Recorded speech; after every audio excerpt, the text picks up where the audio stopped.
Gandang araw mga kamitik. Ganda ng panahon ngayon. Walang bagyo. Tsaka walang ulan. Mainit ang panahon natin ngayon. Maglilinis tayo ng karburador ng multicab. Yan ito. Bulutan lang natin ng hangin para matanggal yung mga dumi. Minsan kasi pag lalo na itong return line, pag barado talagang hindi yung andar. Parang palyado yung andar. Basta Tagalog yung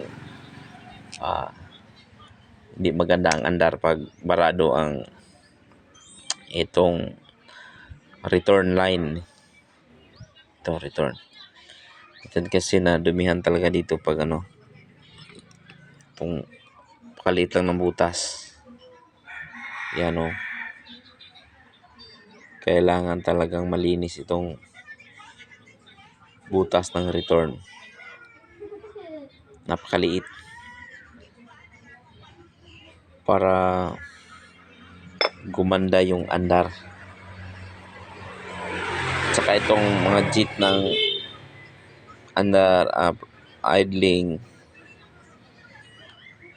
Ayan. Dalawang jeep. Pag matulin tsaka nag-idling. Namang masyado may standby kasi ito ng mga 5 buwan. Iba na yung amoy ng gasolina.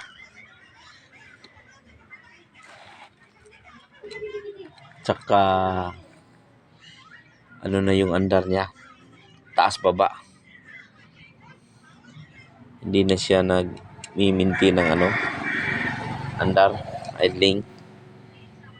Ito yung galing sa linya.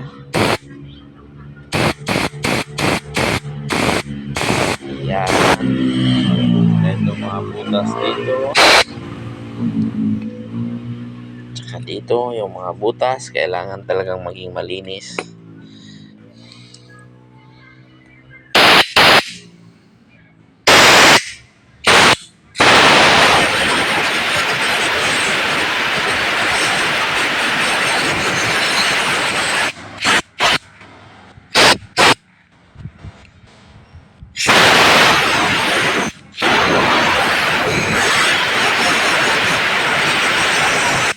Ayan.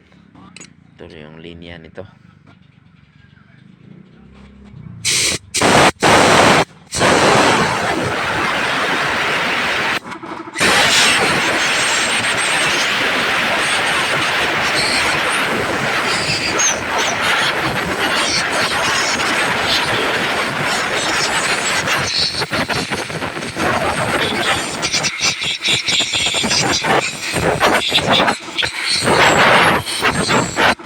Saka minsan palyar yung andar. Pag palyado ang andar, pag sira yung gasket dito or yung mga hose dito, humihigop siya ng hangin, hindi galing sa labas. Hindi natin pag hindi ito na-adjust o pag in-adjust tapos walang nangyari, may singaw itong mga hose o malakas yung pag minor niya, idling niya, may leaking itong mga hose dito tsaka yung gasket dito. Yan po mga kamitik, balik muna natin ang assemble ito.